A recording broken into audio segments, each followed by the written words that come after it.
مسلمان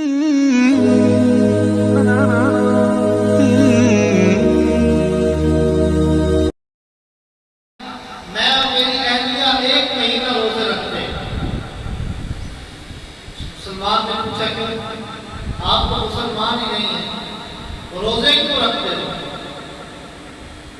تو وہ کہنے لگا کہ ہم نے ریسرچ کی، تحقیق کی، اگر انسان کا جو ڈائجسٹو سسٹم ہے، نظام ہے، ہاضمے کا جو نظام ہے، اگر اس کو وقت مل جائے کچھ دیر کے لیے تو اس کے اندر جتنی بیماریاں ہوتی ہیں وہ ختم ہو جاتی ہیں، انسان صحت مند رہتا ہے۔ اگر ہم ایک مہینہ روزے رکھیں گے، صبح سے لے کر شام تک ہمارا جو معدہ ہے وہ خالی رہے گا، تو جو ہاضمے کا نظام ہے اس کے اندر کئی ایسی پیچیدہ بیماریاں ہوتی ہیں وہ ختم ہو جائیں گی، اور ہمارا جو ہاضمے کا نظام ہے وہ تندرست ٹھیک ہوگا، جس کی وجہ سے ہماری صحت ٹھیک ہوگی۔ یہ کب کہا جا رہا ہے؟ آج کے دور میں کہا جا رہا ہے۔ تو آپ صلی اللہ علیہ وسلم نے 1450 سال پہلے یہ بات فرما دی تھی کہ اے مسلمانوں روزے رکھو، یہ روزہ تمہاری صحت کا اندر اضافہ کرے گا۔ اور پھر مسلمان کہنے لگا کہ ایک مہینے کے روزے ہم رکھتے ہیں، دوسرا ہر مہینے کے اندر 3 روزے سنت ہیں۔ آپ صلی اللہ علیہ وسلم نے ہمیں سکھلایا ہے ایام 20 کے روزے، یعنی کہ جو اسلامی تاریخ ہے 13، 14، 15 کی تاریخ کو روزہ رکھنا یہ سنت عمل ہے۔ اور پھر آپ صلی اللہ علیہ وسلم سوموار کے دن، جمعرات کے دن بھی روزہ رکھتے ہیں۔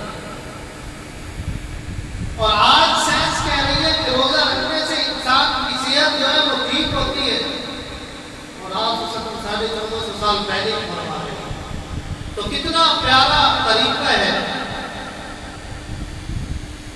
دنیا جتنی مرضی زور لگا دے، مشرق میں چلی جائے، مغرب میں چلی جائے، چاند پر پہنچ جائے، سورج پر پہنچ جائے، آپ صلی اللہ علیہ وسلم کے جتنے بھی طریقے ہیں پوری دنیا والے زور لگا دیں، کوئی ایک طریقہ بھی آپ صلی اللہ علیہ وسلم کا حکمت سے خالی نہیں۔ ایک طریقہ بھی، ہر طریقے کے اندر حکمت ہی حکمت ہے، ہر طریقے کے اندر ہی کامیابی ہی کامیابی ہے۔ تمام دنیا والوں کے طریقوں سے بڑھ کر اگر کسی کا سب سے زیادہ حکمت والا، سب سے زیادہ حسن والا، سب سے زیادہ افضل اکمل اور حسن والا طریقہ ہے تو آپ صلی اللہ علیہ وسلم کی ذات مبارکہ ہے، اس پر عمل پیرا ہو جانا چاہیے۔ کھانے کا طریقہ ہے، سائنس کیا کہتی ہے؟ آج سائنس کہتی ہے کہ ایک کھجور اگر آدمی کھا لے تو وہ ایک کھجور 3 دن تک آدمی کو فائدہ دیتا ہے۔ یعنی اگر آدمی ایک کھجور کھا لے 3 دن کچھ بھی نہ کھائے تو وہ بھوک کی وجہ سے نہیں مرے گا، سائنس کہتے ہیں۔ اور آپ صلی اللہ علیہ وسلم کا مبارک عمل کھانے میں کیسا ہوتا تھا؟ آپ صلی اللہ علیہ وسلم نے اپنے صحابہ کرام کو بتایا، وہ میرے صحابہ بھوک رکھ کر کھایا کرو، جتنی بھوک ہو اس سے پہلے اپنے ہاتھوں کو کھانوں سے کھینچ لیا کرو، تھوڑی بھوک رکھ لیا کرو۔ اس سے کیا ہوگا؟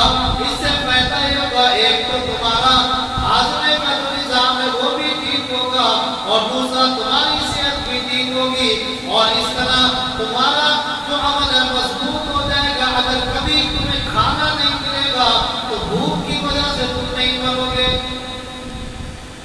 سائنس آج کہہ رہی ہے اور سنت 1450 سال پہلے یہ کہتی ہے۔